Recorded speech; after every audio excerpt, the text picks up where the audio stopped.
Ouais, merci Et- Mathieu. Bah, déjà, c'était une brillante introduction, hein. Tu ne travailles pas chez Iconoclast pour rien. Je pense que tu as bien compris les enjeux derrière un partenariat.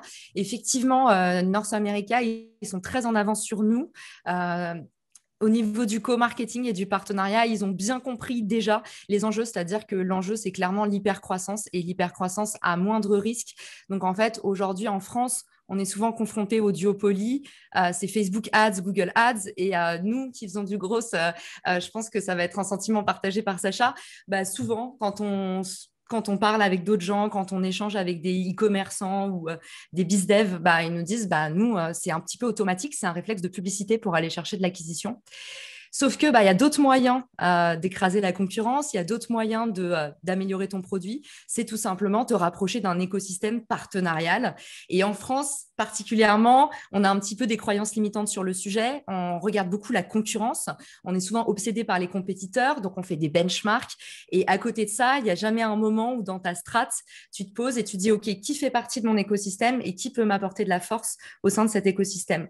Et du coup, effectivement, on ne peut pas en vouloir aux gens. Le problème, c'est qu'il faut être un peu la première personne à faire ce passage-là, parce que tant que ces ressources sur le partenariat, elles ne sont pas accessibles, tant qu'il n'y a pas d'outils finalement pour les simplifier aussi, vous allez voir, le process, il est quand même, c'est procédurier, donc je pense que ça peut en refroidir plus d'un. Par contre, c'est comme tout, en fait, le cold email, toutes les verticales qui permettent en fait d'aller chercher des prospects, et le partenariat, vous n'allez pas chercher un prospect, vous allez en chercher des centaines d'un coup.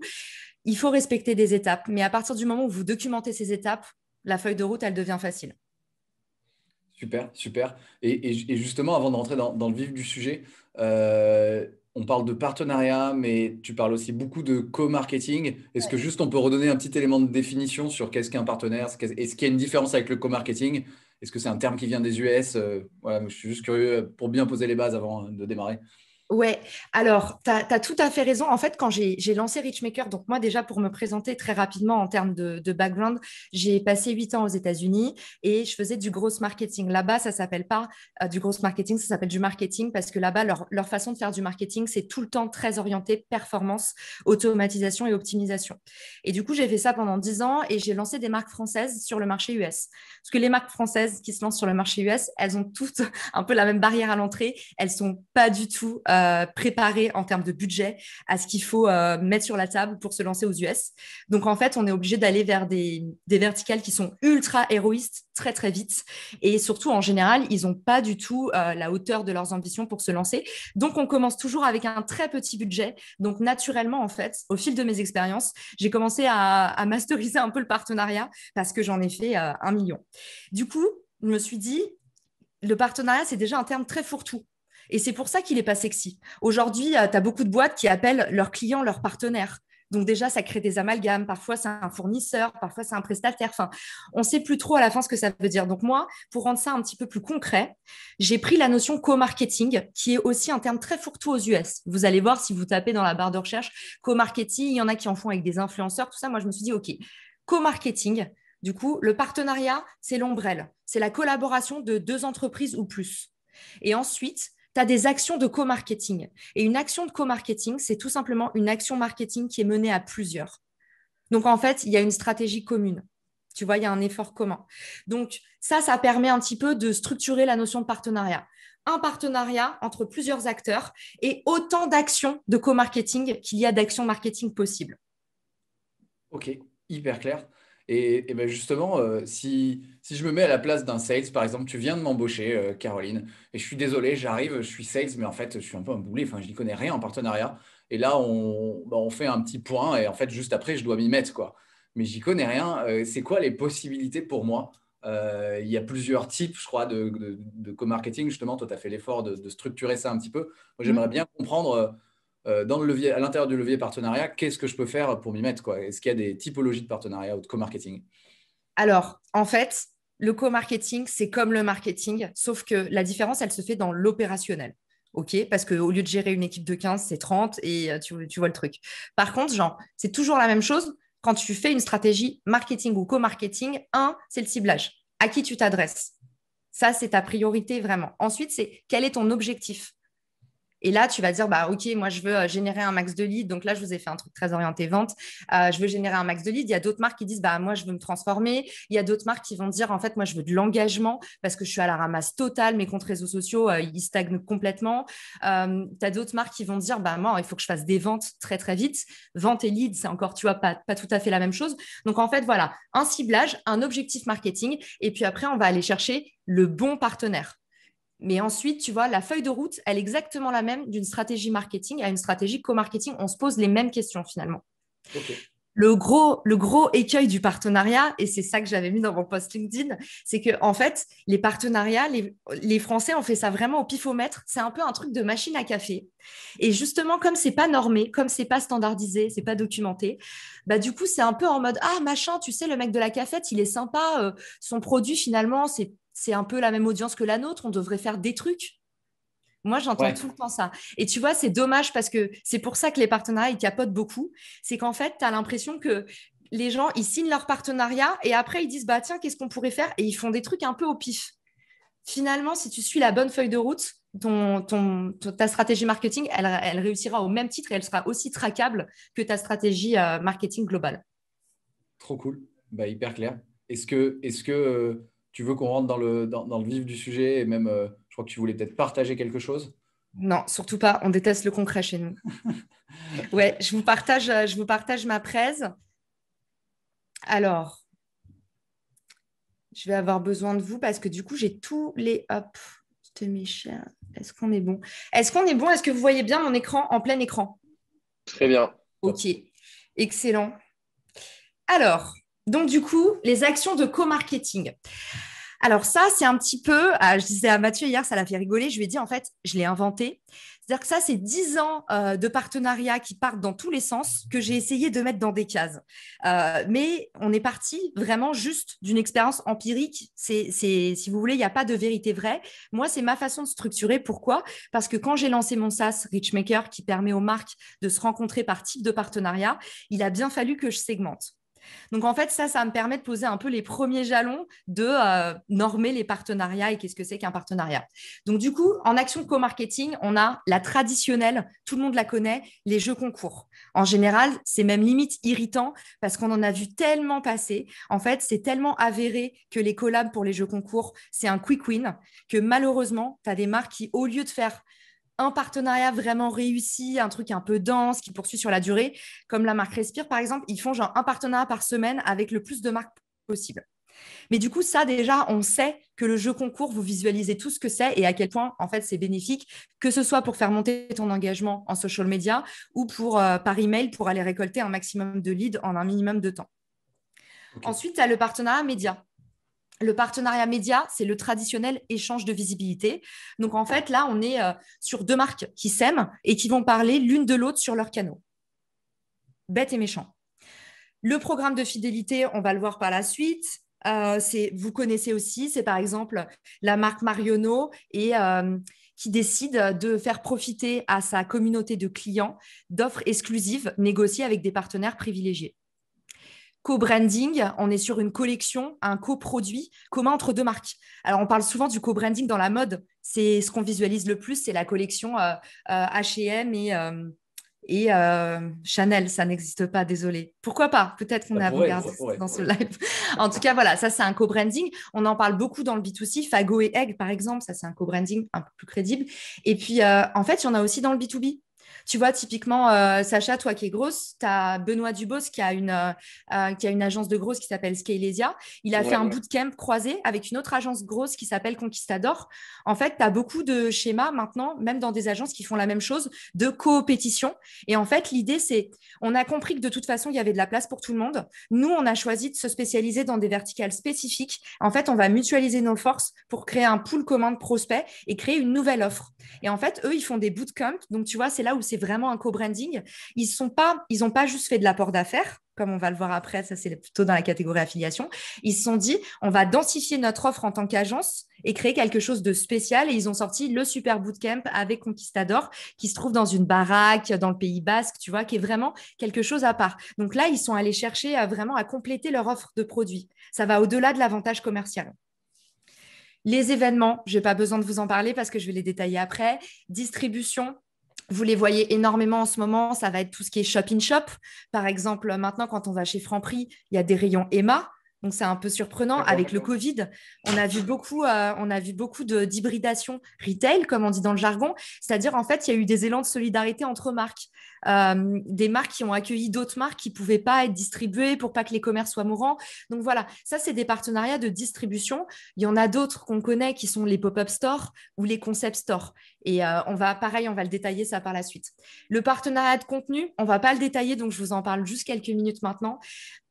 Pour le coup, le partenariat de contenu, c'est le partenariat qui explose le plus sur Richmaker. C'est en fait l'idée, c'est d'aller chercher du SEO déjà en travaillant son autorité, en faisant par exemple de l'échange de liens avec un partenaire, en plus de réduire ses coûts parce qu'on le sait, le contenu c'est ultra coûteux et en plus c'est très chronophage. Donc, en fait, quand tu fais un partenariat sur du contenu, tu vas aller chercher la social proof, la preuve sociale de ton partenaire. Tu vas aller chercher un bénéfice SEO. En plus, tu vas gagner du temps et de l'argent. Donc, en ce moment, la partie contenu, elle est énormément plébiscitée dans le partenariat. Je vais vous donner des exemples. Le webinar que vous connaissez tous. On a le traditionnel livre blanc, qui là, c'est plus sur des paroles d'experts. On va avoir l'article invité dans le cadre d'un blog qui vous permet aussi de mutualiser vos forces, croiser vos audiences. Et puis, pour deux marques de mode, par exemple, moi, sur la plateforme, j'ai plein de marques qui sont en crowdfunding, qui n'ont pas les sous de se payer un shooting photo. Tu vois, typiquement, moi, j'étais chez My Chloé dans les bijoux. Les bijoux, on a toujours des mains avec du vernis. L'idée, c'est peut-être tu peux faire un co-shooting avec une autre marque et en fait, à la fois diffuser en commun et en plus diviser tous tes frais de prod, ton mannequin, ta location de baraque. Donc, tu vois, c'est très intéressant, la partie contenu. Il y a beaucoup de choses à imaginer qu'on n'explore pas encore assez. Ouais. Ensuite, l'affiliation. Donc, l'affiliation, on va le détailler tout à l'heure. C'est une partie qui regroupe en fait tout ce qui est à la performance. Ça, du coup, ça va vous parler, vous qui êtes des sales de nature. En fait, l'idée, c'est qu'à chaque fois, vous allez promouvoir un partenaire. Soit c'est à la réciproque, soit c'est que d'un côté. Mais en gros, vous percevez une commission sur tout ce qui vend. Donc, en fait, ça peut être de l'apport d'affaires, mais ça peut être aussi ce qu'on appelle dans le web du affiliation marketing, c'est-à-dire que vous passez par une plateforme d'affiliation du type Share a Sale et automatiquement, ils vont vous générer des liens avec des tags omniture qui vont vous apporter, en général, c'est coût par lead, coût par acquisition ou coût par clic. Donc, du coup, vous avez différentes façons de pricer. Parfois, c'est même les trois. Il n'y a pas trop de règles, à savoir que l'affiliation, parfois, ça va jusqu'à 50% du revenu. Donc, ça peut être potentiellement très intéressant. Ouais, Ensuite, on a le sponsoring. Tu voulais dire un truc, Mathieu? non, non, excuse-moi. Vas-y, vas-y. Non, mais je voulais vous partager cette métrique parce que pour le coup, moi, ça m'a un peu scié. J'ai toujours fait en affiliation, moi, j'ai toujours fait entre 15 à 20%. Mais en fait, il y a plein de marques, notamment aux US, quand tu fais un très gros coup, par exemple, tu vas aller chercher vraiment un annonceur qui te plaît, du genre un Mister Porter si tu es dans la mode, un grand nom. Et ben, il y en a qui se disent, en fait, je vais mettre 50% et ça va jusqu'à 50% de commission. Mais pour tout ce que tu trouves derrière, en preuve sociale, en autorité, en trafic, voilà, il y a plein d'autres avantages à en tirer. Et le sponsoring, alors le sponsoring, il est un peu bête et méchant. On se dit, OK, c'est une marque qui paye pour être visible, par exemple, lors d'un événement. Mais en fait, il y a d'autres chaînes de valeur que l'argent que vous pouvez attendre d'un sponsoring. C'est par exemple, il y a beaucoup de sponsoring, par exemple, dans les médias, où moi, j'ai appris, j'étais très étonnée. Les médias vont, par exemple, prêter un journaliste pour l'événement. Donc, en fait, tu peux aussi aller chercher des ressources, tu peux aussi aller chercher une infrastructure. Donc, pareil, tu vois, derrière le sponsoring, il y a d'autres chaînes de valeur qui se mettent en place et d'autres leviers que tu peux aller explorer au-delà de juste payer pour être visible sur les documents de l'événement. Euh, Merci beaucoup. J'avais une question tout à l'heure. Déjà, merci. C'est hyper intéressant d'avoir le panorama avant de rentrer dans les détails. Et même si tu dis que c'est toi qui l'as inventé, enfin, c'est hyper structurant, du coup. C'est vraiment top. Merci de nous partager 10 années d'expérience comme ça sur un slide. Et du coup, ce qui est intéressant aussi, c'est que tout à l'heure, tu as parlé des objectifs avant de se lancer dans des partenariats. Pour moi, j'avais surtout en tête lead generation, parce que là, je suis dans cette dynamique-là en ce moment chez Iconoclast. Et en fait, il y a d'autres choses. Ça peut être du branding, ça peut être de l'infrastructure. Et ça, c'est cool. J'ai quand même une question qui peut valoir pour toutes ces actions-là. Est-ce qu'il y a des moments pour certaines actions? C'est-à-dire, est-ce que je suis une boîte naissante? C'est intéressant de se lancer dans du partenariat ou est-ce qu'il faut attendre d'être un peu mature et d'avoir son audience? Parce que j'ai l'impression quand même qu'il faut un win-win, qu'il faut un intérêt entre les deux boîtes. et que du coup, Ouais. le partenariat, c'est dur quand tu n'es encore personne, quoi. Tu me fais trop plaisir. On dirait que je t'ai payé pour poser cette Ah question ouais? parce que c'est la croyance limitante numéro un du partenariat. C'est que les marques me disent, je ne suis pas prête. En fait, le partenariat, ça fait peur parce que on a toujours le complexe, le syndrome de l'imposteur. Et souvent, moi, j'ai des marques beaucoup sur la plateforme, sont plutôt des petites marques, hein. J'ai mis les grands noms sur ma landing page parce que c'est forcément, c'est toujours pareil.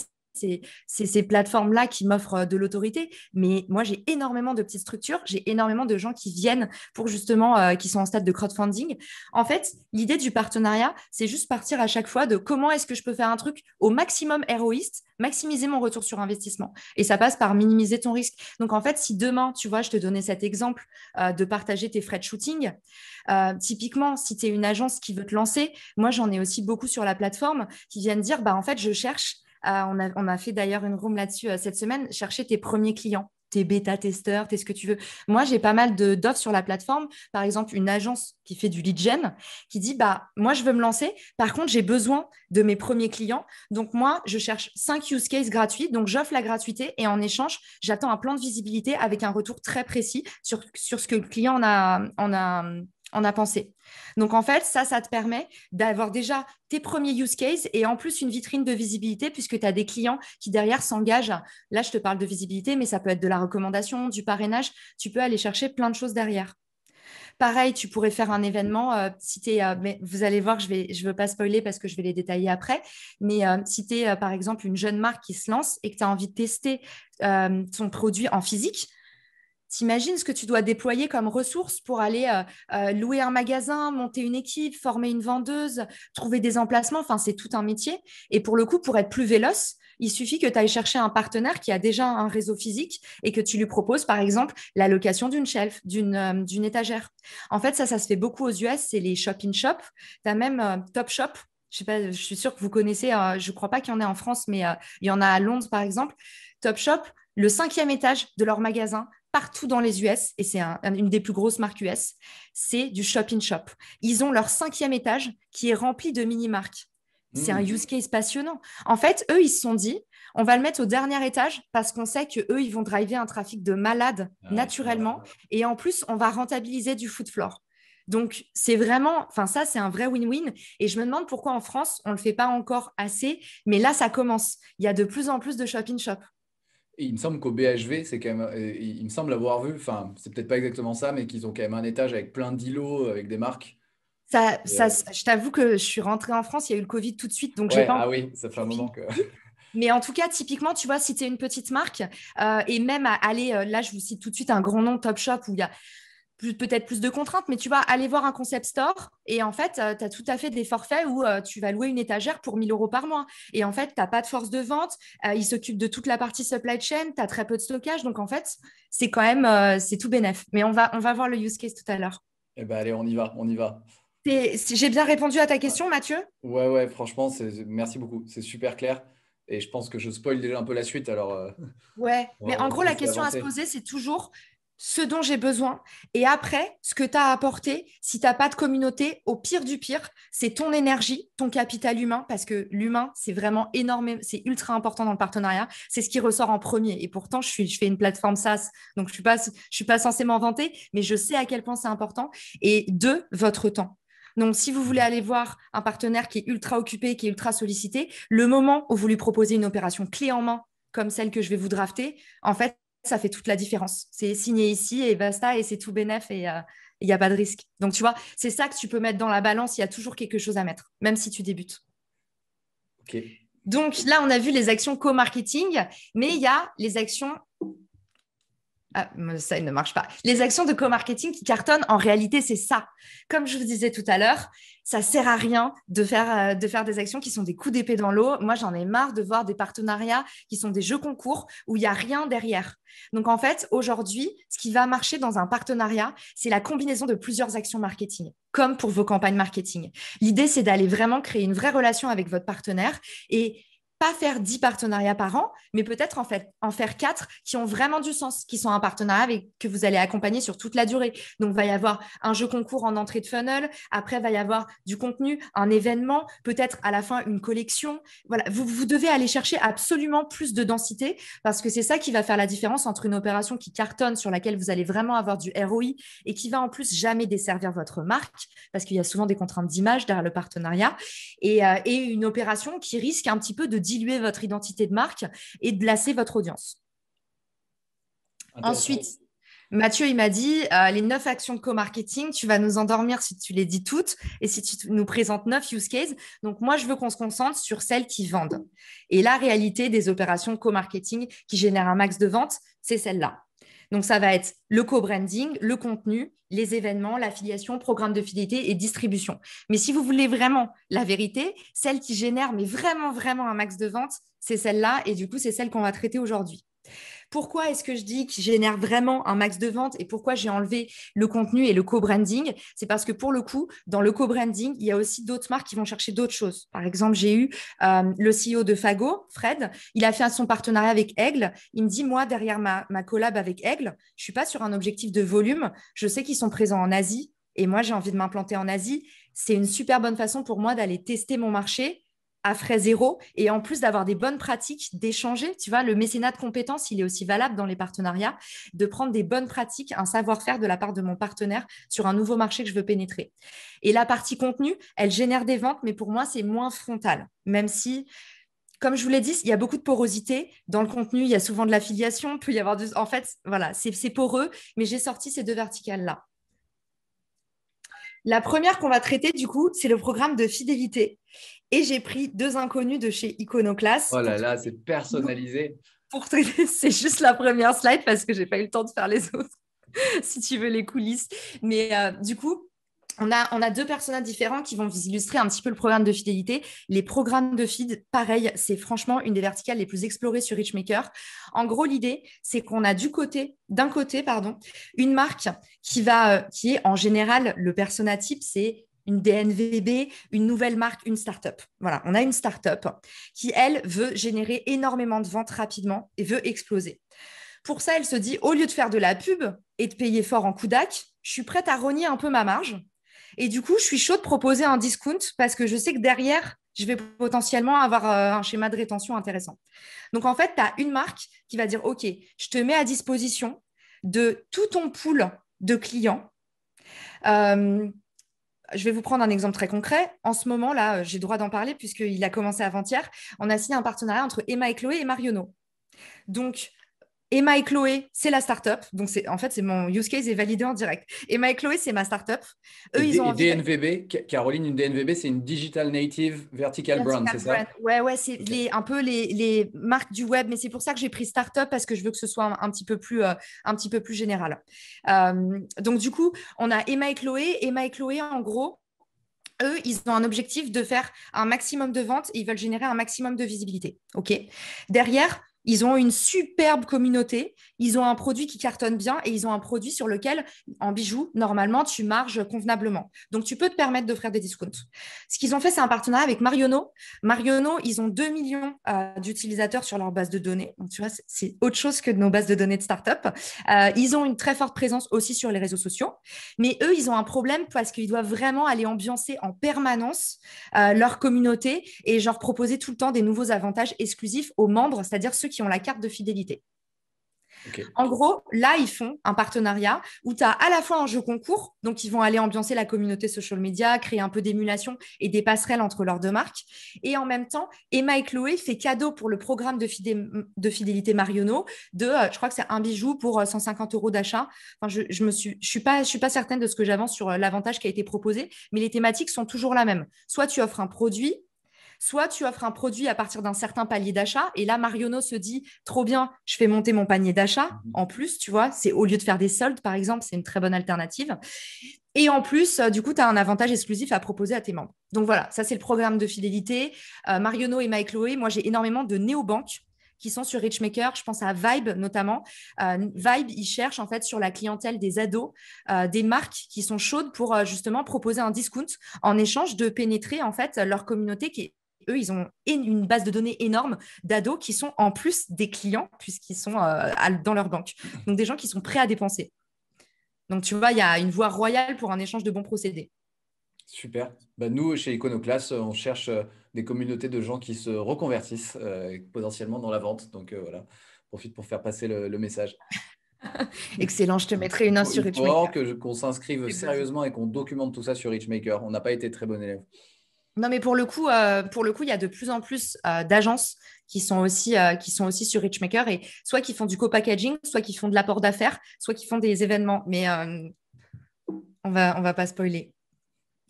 Puisque, merde, bah, j'ai complètement spoilé. Non, on J'ai n'a fait rien vu. une C'était panique. trop vite. C'était trop vite. T'inquiète. Donc, les événements, c'est un use case que je trouve très intéressant. Et en gros, je vous donne un exemple parce que avant-hier, hier, il y a eu le SEO Square. Et moi, je trouve qu'il n'y a pas encore assez ce genre d'événements qui sont en fait des espèces de sommets entre acteurs d'un même écosystème. Et en gros, l'idée, c'est, tu vois, ça fait longtemps qu'on est, ça fait longtemps qu'on est dans le schéma où en fait, on se dit qu'on est en concurrence les uns avec les autres. Mais moi, ma croyance forte, c'est qu'en fait, à partir du moment où tu crées une offre béton, il n'y a plus tellement de concurrence et tu peux même créer des alliances avec les autres. En ce moment, on est complètement saturé de contenu. Il y a tout le temps des webinars, des machins. Les événements qui marchent le mieux, c'est des espèces de syndicats qui disent OK, pendant toute une journée, on va vous prendre les meilleurs speakers de telle verticale et on va couvrir en fait toutes les infos, tout ce que vous avez à savoir. Et c'est un contenu gratuit. Mais en fait, l'effervescence qu'il y a autour de ça et le fait que tous les acteurs qui ont des audiences super affinitaires et super qualifiées sur ces thématiques-là communiquent fait que ces événements sont un carton et que derrière, tout le monde se partage les leads. Donc, c'est régalade collective. Là, on a un exemple très concret avec le SEO Square. C'est un mec qui a une agence SEO qui cartonne. Il voudrait gagner en autorité. Et à côté, tu as une nana qui vient de lancer un SaaS qui permet de simplifier le SEO.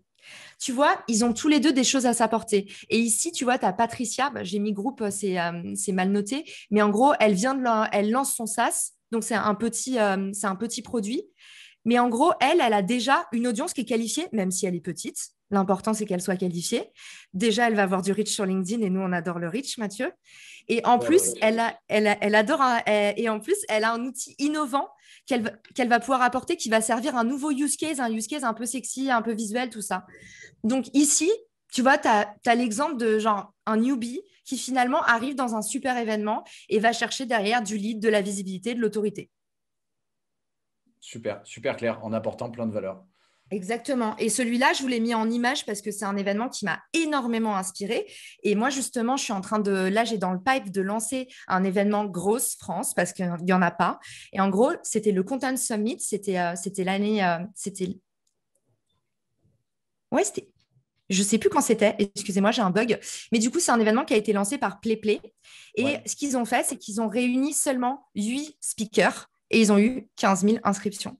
Ok, donc Grégoire Gambato, Justine Hutto. Ok, il y a du lourd quand même.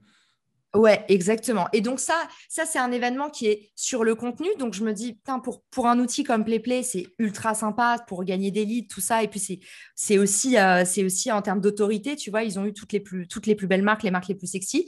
Et comme je vous disais, le problème, c'est que j'avais pas les résultats parce que c'était avant-hier et hier, ils n'ont pas communiqué dessus. Mais le SEO Square, ce qui était intéressant, c'est que c'était du coup que des acteurs qui étaient potentiellement en compétition les uns avec les autres, mais qui faisaient partie d'un même écosystème. Hyper intéressant. Et donc toi, tu teases sur le fait là que tu vas créer un événement similaire en growth, c'est ça? Ouais, ouais. On est en Cool. train de voir. Je voulais Pour le faire cette année? je voulais le faire soit en juillet, soit en septembre. Ah oui, nous, tout sort cette année. Mais pour C'est le pour coup, dans 3 semaines. il n'y a pas d'événement.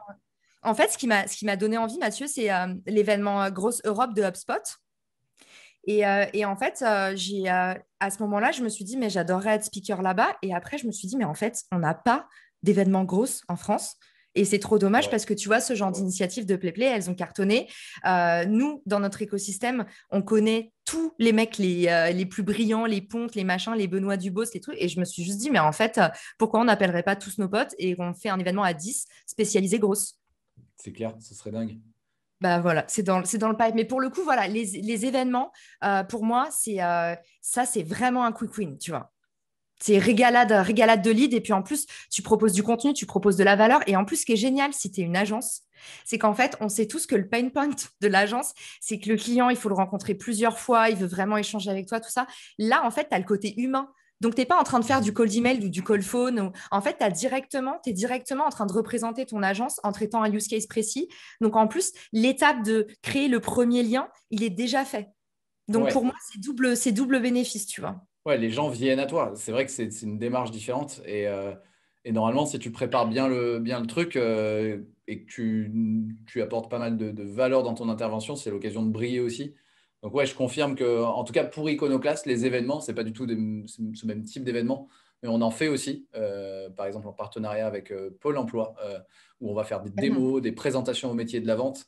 Et c'est génial parce que d'un coup d'un seul, plein de monde nous connaissent. Ils sont venus à nous parce qu'ils étaient intéressés et on a l'occasion de leur montrer ce qu'on sait faire. Donc, c'est vrai que c'est hyper C'est... efficace. Ouais, et puis en plus, toi, là, avec l'explosion des reconversions et tout, je pense que tu as dû avoir une vraie traction. Yes, yes, yes. Bah, on est en plein dedans. On est en plein dedans. On aurait peut-être besoin de tes conseils sur deux, trois trucs. Je sais pas si on fait les C'est pour choses ça bien, que tu envoies mais des emails C'est pour ça que tu envoies des emails à minuit, Mathieu, dis-moi tout. en ce moment, ça tire un petit peu. Ouais, ça tire un petit peu. Mais ça, c'est. Non, non, mais ouais, c'est. En tout cas, le format événement, c'est un format qu'on connaît bien et qui fonctionne bien pour nous. Ouais. Bon, excellent. J'ai pas... Sans même faire un méga summit, nous, on fait plutôt des petits événements, un peu comme un live aujourd'hui, Ouais. auprès de personnes qui sont vraiment ciblées en partenariat avec, par exemple, Pôle emploi, ça peut être l'APEC et tout. Et c'est vrai que c'est un truc qui est incroyable. Et nous, on fait tout. Eux, ils ont qu'à shooter à leur audience et ça apporte de la valeur aussi. Donc ouais, c'est du win-win, quoi. À fond. Ensuite, on a le partenariat de distribution. Donc ici, on a un slide que j'ai pas fini, mais je vais vous le dire à l'oral. Parce que regardez la présentation de Patricia, elle est juste Patricia. Elle a- Donc elle- en gros, Ah oui, puis Simon, on l'a déjà vu. Non, mais après, ils ont le droit de faire plusieurs choses aussi, hein, d'avoir plusieurs et entreprises. au moins, je suis sûre que vous êtes attentifs. Ça, c'est important. Donc, d'un côté, on a Simon qui est en train de lancer une jeune marque qui cartonne, qui fait un petit peu de bruit. Et de l'autre, on a Patricia qui a un petit peu du mal qui a un réseau retail existant, une vraie expertise métier. Elle a compris comment consolider sa force de vente. Elle a une équipe en place. Elle a tout qui fonctionne, un bon emplacement. Mais elle a du mal finalement à événementialiser sa présence en magasin. C'est-à-dire que, on le sait, au début, c'est pour ça que les pop-up stores, ça cartonne. C'est très facile d'événementialiser quand tu fais de l'éphémère, tu as une animation par jour pendant tes 5 premiers jours d'opération. Et puis, bah, quand on est un retailer installé, c'est très difficile finalement de créer du buzz, d'aller chercher en fait une nouvelle clientèle, d'aller ramener les gens en magasin. Et du coup, en fait, pour moi, il y a un vrai enjeu derrière des partenariats entre donc digital native, vertical brand, donc des marques du web qui n'ont pas de réseau de distribution physique, et des retailers en place qui ont besoin de cet effet de digitalisation avec des communautés qui sont très en demande, qui vont aller activer d'autres choses chez ta marque, avec potentiellement des RP aussi, puisque c'est ces jeunes marques qui en général ont plus l'attention des journalistes. Et du coup, ça va te permettre toi aussi de créer de l'engagement. Et un petit peu comme Marionneau, c'est toujours un peu là où le bas blesse quand tu es une marque qui vieillit, malheureusement. Il faut garder la flamme avec tes utilisateurs. Donc voilà, tu as un double enjeu ici. Et pour le schéma de distribution, il y a un autre cas dont je suis obligée de vous parler, il est tout aussi intéressant à observer. C'est deux marques, tout simplement, qui n'ont pas de réseau de distribution physique et qui, au lieu d'aller se mettre en danger ou de se dire, OK, moi, j'ai pas envie de rentrer dans les grands process. J'ai pas envie d'attendre 5 mois pour pénétrer un circuit de distribution si vous visez à une hot list qui est un petit peu trop haute pour vous. Bah, en fait, par contre, la marque de mon ami, elle est complètement affinitaire avec la mienne. On bosse très bien ensemble. On a des ressources complémentaires. Moi, je vais pouvoir trouver un local. Elle a eu un super réseau RP. Bah, en fait, ça marche aussi. Donc, à partir de là, tout est possible de faire. Mais sur la partie distribution physique, c'est un vrai métier. Moi, chez Emma et Chloé, on s'est arraché les cheveux parce qu'on a voulu avoir des réseaux de distribution physique dès le début. Et en fait, c'était pas le bon modèle parce qu'on a eu beaucoup de churn dans les vendeurs, parce que tu peux pas apprendre un nouveau métier comme ça aussi rapidement. Donc, l'idée pour aller tester un marché, c'est vraiment pour être plus véloce, plus efficace et perdre ni de l'argent ni des ressources, c'est vraiment aller chercher un réseau en place. Et en fait, eux, tu vas leur apporter un complément de revenu, toute ton énergie, whatever. Et puis toi, derrière, tu peux tester ton modèle à bas coût. Hyper clair. Trop bien. Et ensuite, on a l'affiliation. Ah, l'affiliation, j'ai été un petit peu plus loquace sur ma slide. Donc, en fait, à chaque fois, je ne sais pas si vous avez remarqué, mais j'ai essayé de vous prendre des use cases qui sont ultra hétéroclites, puisque moi, mon parti pris chez Richmaker, c'est qu'en fait, j'ai envie de connecter les marques, les médias et les associations.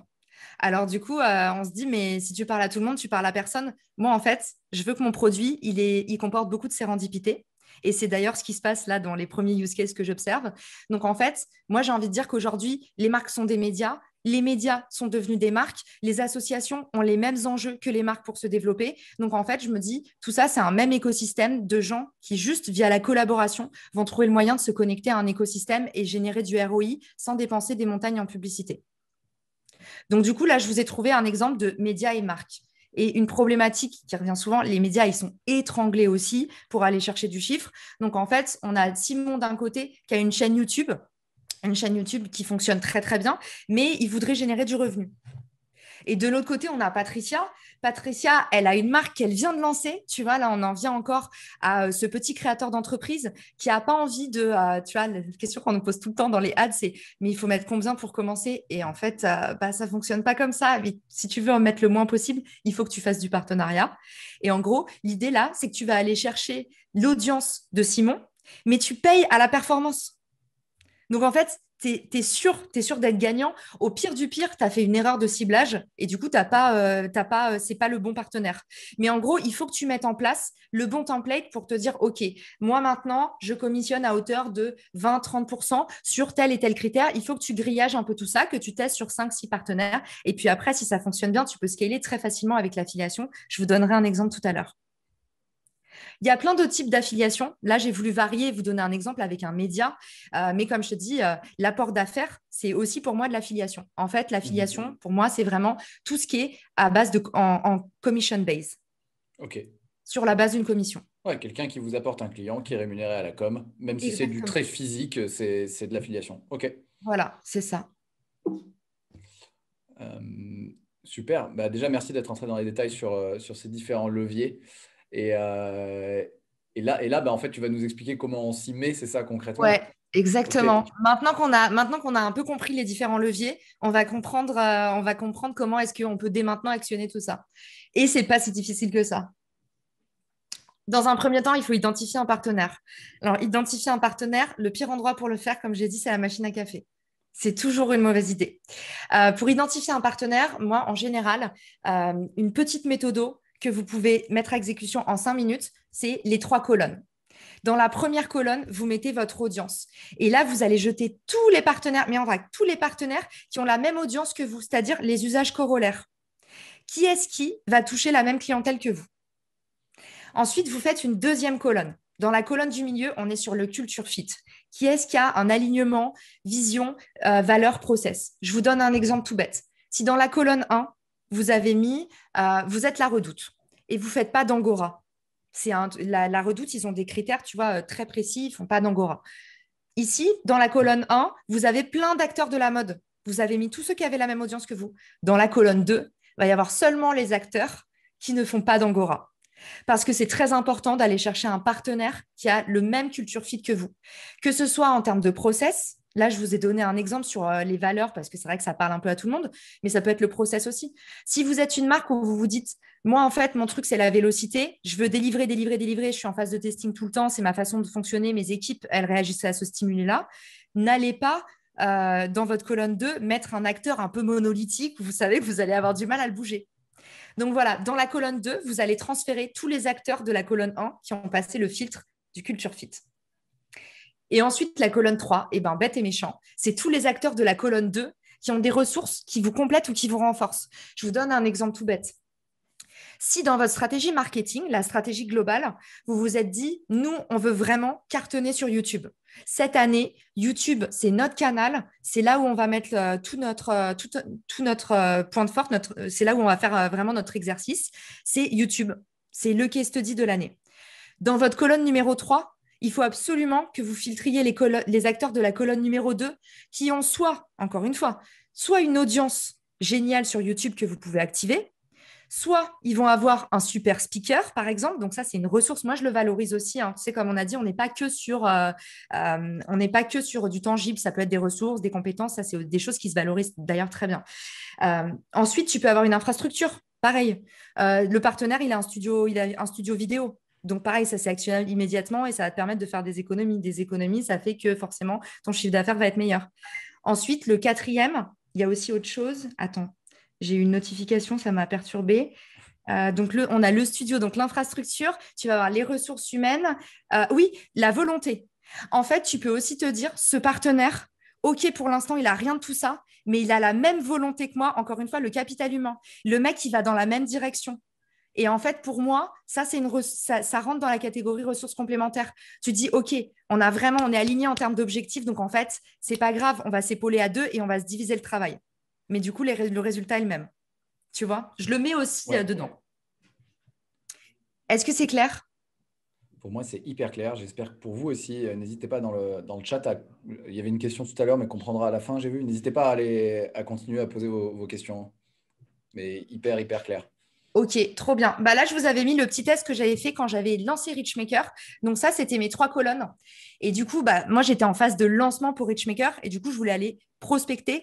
Donc, évidemment, dans ressources, tous les acteurs que j'avais mis dans ma colonne 2, ils sont dans la colonne 3 parce que quand vous vous lancez, en général, il y a forcément des ressources qui sont intéressantes chez les partenaires de la colonne 2. Mais typiquement, plus vous allez gagner en maturité, plus potentiellement vous allez affiner et vous allez devenir, en fait, vous cherchez plus tout, vous cherchez des verticales en particulier. Mais donc, du coup, voilà, le test des 3 colonnes actionnable immédiatement et ça vous permet d'avoir un petit peu une direction, un point de mire. Ensuite, on a l'approche du partenaire. Moi, on pose tout le Ouais. temps la question, mais comment est-ce qu'on fait pour aller voir un partenaire? Il y a 3 leviers pour votre copywriting qui doivent vous aiguiller. Le premier levier, c'est l'opportunité. Tout de suite, vous avez quelque chose à amener, c'est-à-dire que vous avez quelque chose de très, très concret à proposer à votre partenaire et vous allez lui dire tout de suite, si on fait ça, si on met ça en place maintenant, moi, j'ai testé que ça donnait ça comme résultat. Donc, en fait, on le lance quand tu veux. Nous, on est prêt. Il y a juste à appuyer sur un bouton. Ça, c'est le truc qui cartonne le plus. Si tu veux aller voir des gros partenaires, il faut vraiment arriver avec ton OP clé en main. Tu pré-mâches le travail, quoi, au Du maximum. pré-match à fond. Le temps, c'est une valeur de ouf qu'on valorise jamais. En fait, quand tu veux aller voir des grands groupes et quand tu leur dis, j'ai tout fait, les supports, ils sont faits, machin, ton logo, il est là, mon truc, il est là, tu valides, tu mets ta signature, on s'occupe de tout, tu t'occupes de rien. Franchement, c'est très rare que les gens te disent non. Ensuite, tu as l'affect. L'affect, alors là, voilà, c'est typiquement, tu es en train de te lancer, tu adores cette boîte. Une de mes copines, par exemple, on parle de crowdfunding, elle lance un produit qui s'appelle Yancy. Elle fait sa campagne de crowdfunding, elle est fan d'un produit, je crois que c'était Les Petits Bidons, une super marque ultra sexy, ultra sollicitée, machin. Elle est allée les voir, elle leur a dit en fait, je suis une grosse fan, je suis consommatrice de vos produits, je vous adore, vous m'avez donné envie de vous lancer. Et aujourd'hui, là, je fais ma campagne Ulule et j'aimerais bien faire un bundle avec vous. Tu vois, typiquement, ça, le bundle, je crois qu'on on en parlait hier par téléphone. Le bundle, c'est aussi un super bon use case pour le coup pour monter tes Ouais. ventes.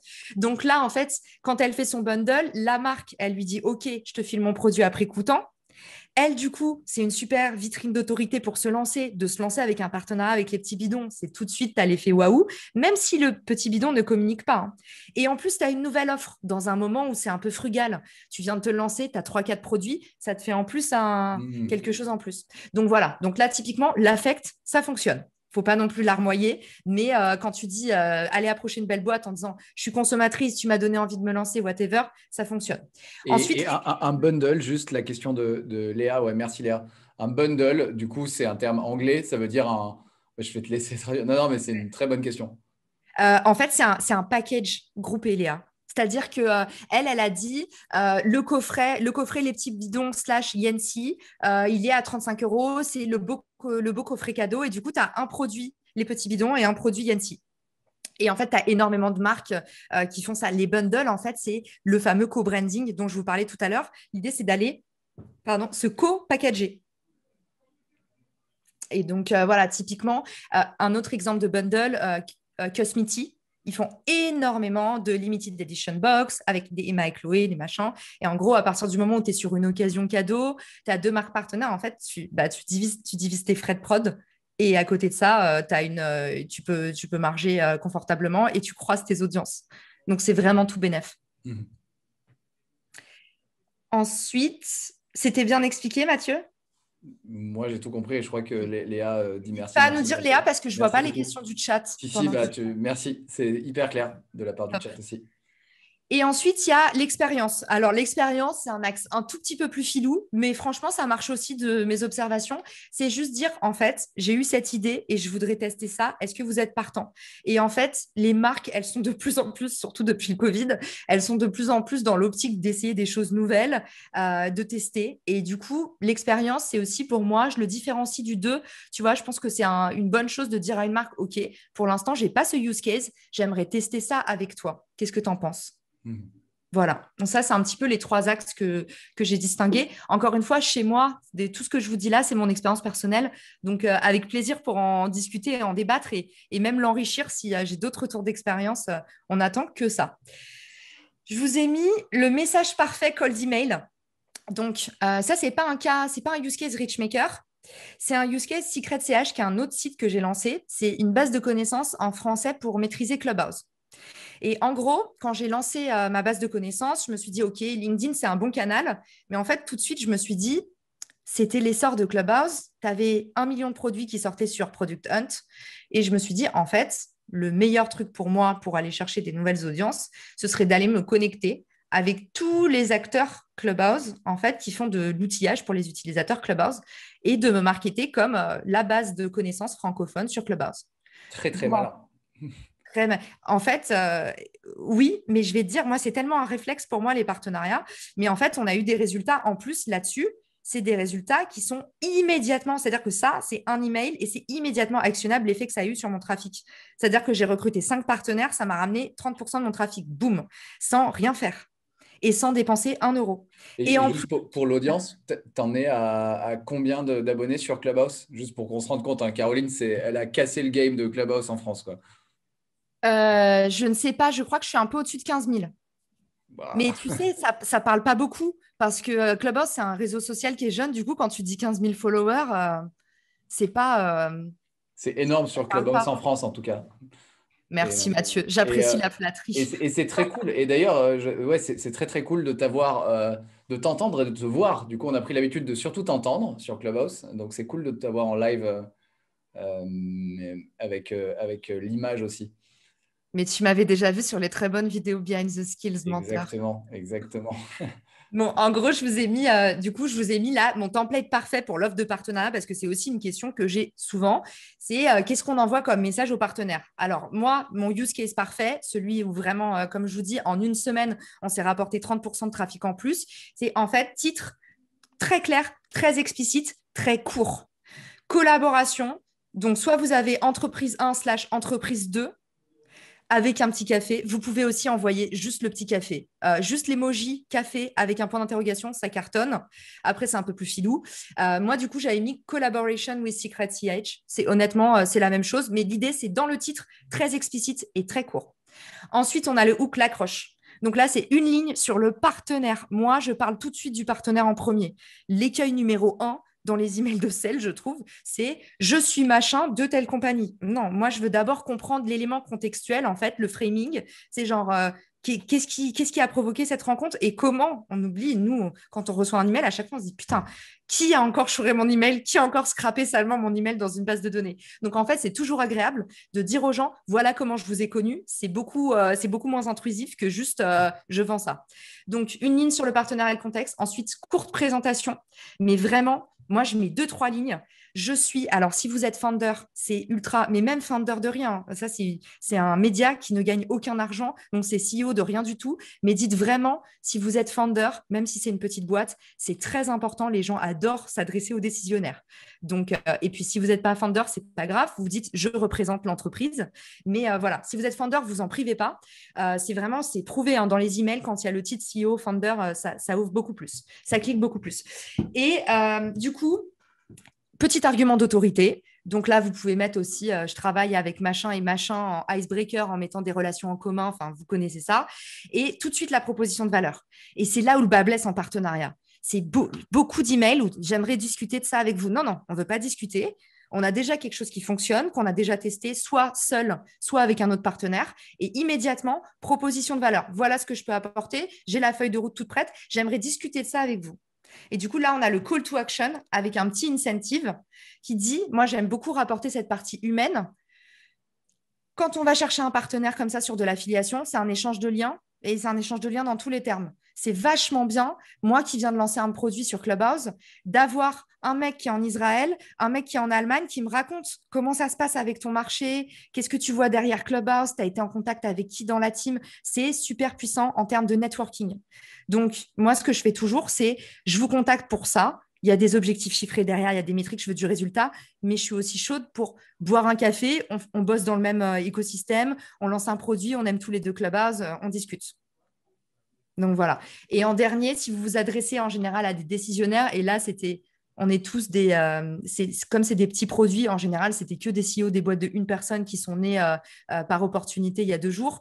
Du coup, direct contact, c'est hyper important. Le numéro de téléphone, envoyez pas un lien Calendly, c'est même pas la peine. C'est votre numéro de téléphone et c'est très cool de proposer un WhatsApp. Ok. Voilà. Donc ça, c'est un peu mon learning, le message parfait. Et un WhatsApp, tu proposes un WhatsApp call ou un WhatsApp juste discussion par message? Moi, je dis ajoute-moi sur WhatsApp, tu as la photo, tu as le machin, Ouais, c'est un canal c'est hyper direct. malin. Ouais, moi j'aime bien. Et tu sais d'ailleurs, sur la partie newsletter et même la partie customer service, WhatsApp for Business, ils sont vraiment en train de muscler leur offre et de faire des trucs de plus en plus cool. Ok. Je sais qu'il y a Johan Lopez, il envoie déjà sa newsletter Ouais. sur WhatsApp. Ouais. Johan Lopez qui a une newsletter sur les finances personnelles. Il a son Substack pour sa newsletter générale et Ouais. il interagit avec ses clients premium tous les jours sur WhatsApp et Ouais. apparemment c'est dingue. Je l'avais reçu, Johan, trop sympa. Il nous avait expliqué. Après, tu es capé. Je crois que c'est 250 contacts. Donc, il faut faire plusieurs listes de diffusion. Mais en tout cas, WhatsApp, c'est un canal, honnêtement. Je pense aussi à Cézanne qui gère son customer service via WhatsApp. Pour moi, c'est un canal à observer dans les prochaines années, même si il y a la petite querelle entre Signal et WhatsApp pour des Ouais. questions de confidentialité. Mais en tout cas, WhatsApp for Business, il se bouge et moi, ça me donne des très bons résultats. D'ailleurs, je vais te dire là très rapidement en termes de conversion, sur mes 5-6 partenaires, il y en a 4 qui m'ont ajouté sur WhatsApp. Ok. Et ce qui est bien, c'est que ça crée du lien en continu WhatsApp. Tu Ouais, vois. c'est le retour du one-to-one. C'est pas mal. C'est hyper malin. Merci Caroline. Juste, je fais mon timekeeper. On en est où à peu près? Comme il reste 3 minutes, je sais qu'on Oui, pourra non, peut-être pas tout couvrir, mais on juste peut. pour que ceux qui doivent vraiment partir à 13h, toi, est-ce que tu as Ouais, mais quelques partez minutes en pas. plus après? Ouais, moi, c'est bon. Et partez pas parce que là, c'est la partie la plus intéressante. Ok. Alors, juste, je crois qu'il y avait une question de Charlotte. Je sais que peut-être qu'elle va partir Ouais. à 13h, du coup, on peut peut-être juste lui répondre maintenant. Ouais, il y avait une question de Charlotte qui demandait si fallait privilégier les événements en physique ou plutôt les événements en ligne en ce moment. Charlotte, moi, je pense événement en ligne, c'est plus safe, hein. Mais là-dessus, moi, je te dirais clairement en ligne. Pour les raisons qu'on Et hors connaît, c'est Covid, qu'en fait, avec le Covid, tu peux te mettre en danger. Et même si au final, tu te fais rembourser ce que tu as investi parce que ton événement est annulé, t'imagines que, encore une fois, le temps, c'est de l'argent, c'est la ressource la plus précieuse qu'on a. Si tu as mis du temps à monter un truc en physique, je me dis, et d'ailleurs, c'est marrant, avec Mathieu, on a eu la même problématique hier. On a hésité à se retrouver chez Iconoclast et tout. En vrai, le problème, si tu fais du présentiel maintenant, c'est que tu es obligé de faire le travail 2 fois puisque tu dois prévoir ton backup plan. C'est vrai. Donc, autant faire direct en distanciel. Mais ça dépend du format. Je te donne une réponse très générique parce que c'est une question très générique. Peut-être si tu m'en dis un peu plus sur ta marque, n'hésite pas à m'envoyer un message sur LinkedIn et on peut en discuter. Mais il n'y a pas de règle établie, hein. Ça dépend ce que tu veux procurer comme expérience. C'est la base. et sans Covid, Caroline, en période hors Covid. Hors Covid, événement physique ou Ouais. c'est trop générique comme question. Je ne peux pas vraiment pas vous répondre. L'idée, c'est encore une fois, c'est quel est l'objectif derrière, à qui tu es rattaché, l'audience à laquelle tu t'adresses et l'expérience que tu veux proposer. Et c'est pour moi, c'est le carrefour de tout ça qui va faire que on va aller vers l'un ou l'autre des canaux. Merci beaucoup, Caroline, pour ta Ok, réponse. Si Charlotte super. doit partir, du coup, elle a sa réponse. Et là, bah, pour celles et ceux qui peuvent rester un tout petit peu plus, on est vraiment sur la fin qui est hyper actionnable. Donc, bah, restez avec nous quelques minutes. Nous, on reste Ouais, avec plaisir. De quoi? Non, je dis qu'on reste avec plaisir. C'est super intéressant. Merci beaucoup. Oh, merci, c'est cool. Bon, bah, je vais essayer vraiment de faire au plus rapide. Là, je vous ai mis le process type. Donc, ça, faites un screenshot. C'est bête et méchant. Je l'utilise tout le temps.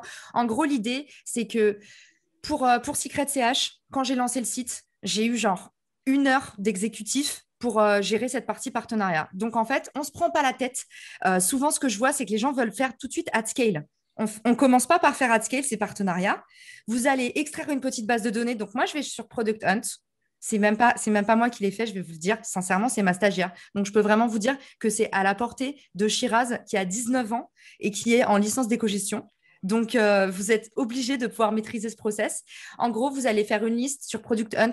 Il y a 15 personnes, 20 personnes qui sont sur Clubhouse et qui proposent des outils à destination des utilisateurs Clubhouse. OK. On va extraire les emails. Donc, ça, c'est un travail bête et méchant. La page LinkedIn, le footer du website. Enfin, on n'est pas. Voilà, vous extrayez l'email. Et ensuite, moi, je dis toujours, vous n'allez pas me dire le contraire, vous êtes des sales, c'est 4 relances. Il y en a marre des gens qui disent j'ai envoyé un email, on ne m'a pas répondu. On n'envoie jamais un email. Dans quel monde? On envoie 4 emails. C'est un cycle de vie. Et du coup, l'idée, c'est que voilà, moi, ce que je fais, c'est j'ai des codes couleurs pour pas m'emmêler les pinceaux. Donc, j'ai yes, no. Ça veut dire un stand-by quand je mets la petite grille. Et puis, vous suivez comme ça. Et en fait, tant que cette liste, elle n'est pas finie, vous n'en commencez pas une autre. Et du coup, je vous ai mis at scale. Vous pouvez utiliser Lemlist ou grosse machine. Mais dans un premier temps, pour tester, il n'y a pas de secret. Un bon vieux Google Sheet, vous allez remplir ça en 20 minutes chrono. Ensuite, on va dans Settings, on active les templates. Et là, moi, j'ai un email template que j'ai sauvegardé en draft. Et vous faites comme ça 15 envois. En fait, parfois, avec l'automatisation, tout de suite, on veut faire de l'automatisation parce que c'est sexy. Mais en fait, si vous n'avez pas besoin de scaler, ça ne vaut pas le coup. Donc, quand vous faites du test, un bon vieux template, 15 clics, ça vous prendra moins de temps que de monter une automation. Donc voilà, ça c'est mon conseil pour le process. Merci pour le petit cours de sales, Caroline. Mais non, mais parce que c'est vrai que c'est un des travers du métier de BizDev et moi-même, je tombe tout le temps dans l'écueil. Parfois, je passe plus de temps à automatiser des choses qu'au final, je n'ai pas encore prouvé. Donc, on aime bien parce que c'est sexy de dire trop bien, j'ai plus rien à faire. Mais en vrai, quand tu es dans ta phase de test, quand c'est les premiers emails, Google Sheet, actionnable immédiatement et on ne se prend pas la tête. Donc, ensuite, la partie kick-off. Donc, ça, c'est les grandes étapes du partenariat dans l'ordre. Parce qu'en fait, dans le partenariat, on fait toujours dans le désordre. Donc, dans un premier temps, définir les objectifs et les métriques. Ça, c'est indispensable. Donc, en fait, ça va vous amener à votre partenaire et vos types de partenariat. J'ai mis au pluriel volontairement. Ensuite, on a le moment de la signature. Au moment de la signature, vous cartographiez les ressources, les leviers et les parties prenantes. Là, en fait, vous faites votre plan de com du partenariat. Donc, qu'est-ce que l'entreprise A met dans la balance? Qu'est-ce que l'entreprise B met dans la balance? Les leviers et les personnes en charge de chaque projet. Pas plus de 5 personnes. La théorie de la pizza. Pas plus de 5 personnes sur le partenariat. Après, les personnes, elles délèguent. Mais il faut que votre équipe, elle puisse avoir une part sur la pizza que vous avez commandée. Donc, absolument, équipe de 5 personnes, ne vous chargez pas la mule. Les 5 personnes, elles redistribuent derrière. Ça, c'est super important. Arrive le moment de la signature. Moi, je mets toujours signature parce que même si c'est un contrat pas validé par un avocat, super important qu'il y ait un accord tacite. Pourquoi? Parce que souvent, vous pensez vous êtes compris et pas forcément. Donc en fait là on n'est même pas dans des contraintes légales, tout ça. Vous vous dites enfin ça peut refroidir le partenaire, ça veut dire que on s'alourdit le process et tout. Pas du tout. Là vous mettez juste à l'écrit un accord pour être sûr pour vous et votre partenaire que vous avez compris la même chose. Parce qu'en fait c'est trop dangereux de juste s'être eu 4-5 fois au téléphone, des échanges d'emails où au final vous avez peut-être pas tout compris. Donc, pour éviter les erreurs d'après, on prend le temps de signer un document, même si ça n'a pas de valeur forcément légale. Ensuite, rétro-planning des actions. Je ne vais pas vous détailler cette partie-là. Préparation des supports, pareil. Qui fait quoi? Qui prépare quel support? Essayez de grouper au maximum. En général, du coup, si vous avez les 5 stories, vous pouvez vous permettre d'avoir le même template. Vous changez juste le logo, les couleurs de l'entreprise. Ça peut aller très, très vite, la partie préparation des supports. On distribue bien la liste de courses. Ensuite, pendant le partenariat, super important de vous être accordé sur un process de mise en commun. Ne vous dites pas, on s'appellera pendant le partenariat. Ça, c'est le pire écueil, le truc où on en parlera demain. Non, c'est OK, le partenariat, c'est quoi son cycle de vie? C'est un partenariat de 1 an, je veux qu'on se voit 1 fois par mois. C'est un partenariat de 3 jours, je veux qu'on s'appelle tous les midis. En fait, là, je ne peux pas vous donner de règles établies, mais suivant le cycle de vie du partenariat, il faut qu'il y ait un process de mise en commun où il y a à chaque fois tous les acteurs qui sont là et c'est un rendez-vous indispensable. Même si vous n'avez rien à vous dire, il faut décrocher le téléphone. Et ensuite, après le partenariat, il y a le reporting. Ce qui est bien, c'est que comme pour une fois, vous avez défini les métriques à suivre en amont, puisque personne ne fait ça, vous définissez tout de suite toujours les métriques à suivre après ou pendant le partenariat. Donc ici, le reporting, c'est trop facile. Vous avez juste à cueillir les fruits de ce que vous avez fait. Vous savez que vous allez traquer, et moi je dis toujours, un objectif, une métrique. On arrête de traquer 6 métriques pour le même objectif, ça ne sert à rien. Après, chaque chargé de projet, la personne qui a envoyé la newsletter, le mec du social media, ils vont traquer leurs propres métriques. Mais si vous, votre objectif, c'est les ventes, votre objectif, c'est le revenu. Si vous, votre objectif, c'est générer des leads, c'est combien vous avez généré de leads. C'est pas le taux d'ouverture de la newsletter, le machin, enfin, vous voyez. Je pense qu'on connaît tous cet écueil-là en entreprise. Et la partie de la fin, en fait, la partie de la fin, c'est la partie la plus importante pour moi. Le retour d'expérience. Personne ne le fait jamais. Et c'est pour ça que pour moi, tous les partenariats qui ne font pas le retour d'expérience, ils sont foireux. Même un partenariat réussi, s'il n'y a pas de retour d'expérience, vous allez le foirer. Vous savez pourquoi? Parce que vous ne saurez pas le reproduire. Donc, pour moi, vous avez tout perdu. Donc, très important, même si on a raté un partenariat, on ne met pas sous le tapis. On comprend pourquoi on l'a raté. C'est un apprentissage. Le pire, ça aurait été de rien faire. Là, vous avez des learning clés. Donc, OK, la prochaine fois qu'on fait ça, on ne refera pas ça. On s'est trompé de partenaire, en machin. Documentez au maximum que ce soit vos échecs ou vos réussites. Mais si vous ne faites pas de retour d'expérience, vous n'avez rien appris de votre partenariat. Ce n'est pas un partenariat réussi. Je suis toujours un peu autoritaire sur cette partie-là. Et là, on arrive, j'en ai pour 3 minutes à la fin. Je vous explique du coup, avec ces 10 années dans le partenariat, ce que moi j'ai mis au point pour que ça devienne justement quelque chose qui, 1, devient ultra simple, 2, est ultra fun, et 3, qui scale facilement, qu'on peut automatiser et reproduire à l'infini. Donc, dans un premier temps, moi, j'ai fait un moteur de recherche intelligent pour qu'on arrête de faire la théorie des 3 colonnes avec une feuille et un stylo parce que je pense qu'on mérite mieux. Donc, en gros, maintenant, moi, je propose un espèce de mythique des entreprises. Et l'idée, c'est que vous allez vous créer votre profil de marque et en fonction de vos critères, je vais vous faire matcher avec, vous avez un taux d'affinité en fonction du matching que vous avez avec l'entreprise. Vous avez la possibilité de cibler par audience, par type de partenariat, par secteur d'activité, par réseaux sociaux, par canaux, pour être opportuniste, encore une fois. Je veux me lancer sur YouTube, bam, il n'y a que ça qui m'intéresse, je veux juste ce canal-là. Et je veux un utilisateur qui a 50 000 personnes sur YouTube. Et puis, avec une offre, ça veut dire je suis très fainéant, je n'ai pas eu le temps de faire ma strate de partenariat, je ne suis pas encore complètement sûre, je veux me greffer à un partenaire qui a déjà une campagne existante, je veux avoir rien à faire. Donc, en fait, là, vous cochez la section avec une offre. Et en fait, ici, on s'enlève tout le travail de cartographie et d'identification. Vous allez vous dire, OK, qui est le bon partenaire? Et après, il faut aller cartographier à la main. Il a combien de fans sur Facebook? Il a combien de personnes sur LinkedIn? C'est quoi son engagement? Là, on a tout ici. Et quand vous cliquez sur le profil, vous avez une petite data vise avec les données du partenaire. Hyper cool. Mais j'ai une petite question, moi.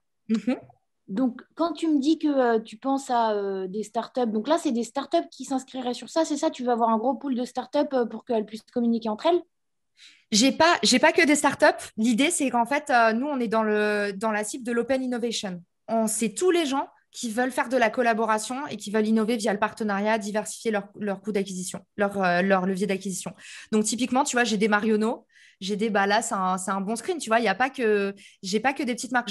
Pour l'instant, j'ai 1650 inscrits. Donc, tu vois, ça fait du monde. Et c'est des marques vraiment de toute industrie, de toute échelle. Ce que j'ai le plus en termes d'industrie, c'est le B2B et l'alimentaire. Et l'immobilier se distingue pas mal aussi. Immobilier et software SaaS. Mais ça, c'est aussi parce que c'est mon réseau. Ok. Ah, mais typiquement, moi, en fait, mon intuition, c'était de dire est-ce que tu es allé voir Welcome to the Jungle pour qu'eux, ils mettent toutes leurs startups et tous leurs groupes sur ton truc? Ouais, je sais pas, vu que tu peux. Ouais, typiquement. En fait, je ne sais pas si tu te souviens du slide que j'ai montré sur les 3 colonnes.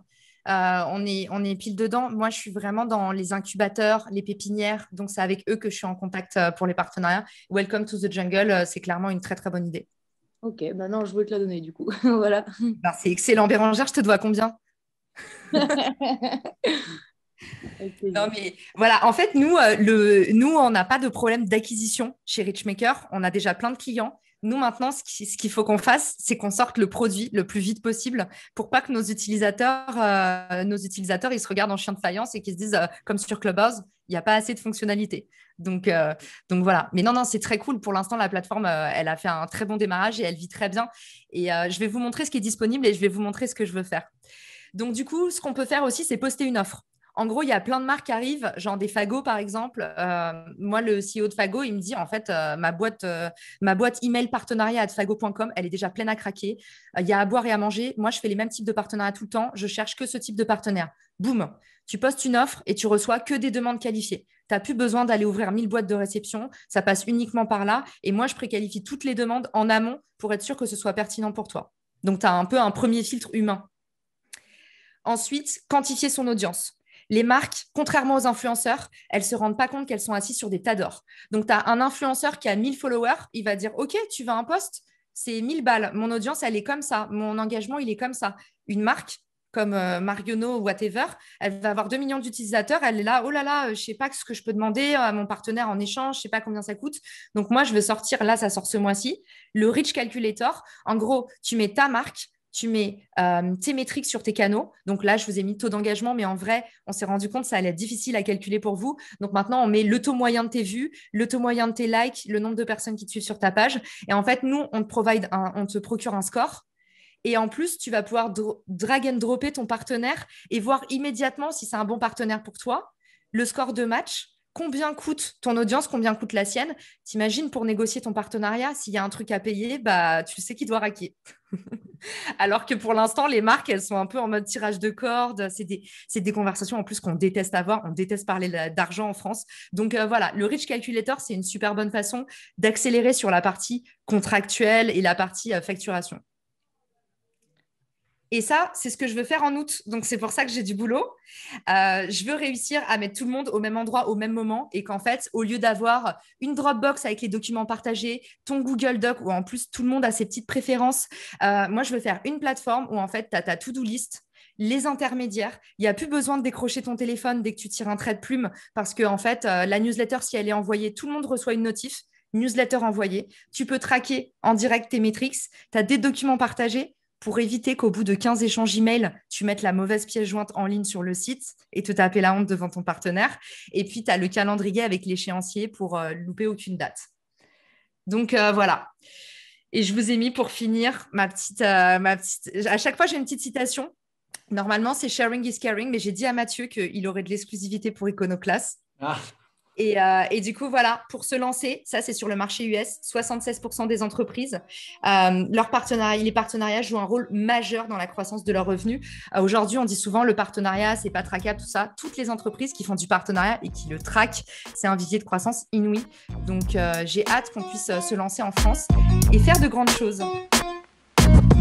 Merci beaucoup. Waouh!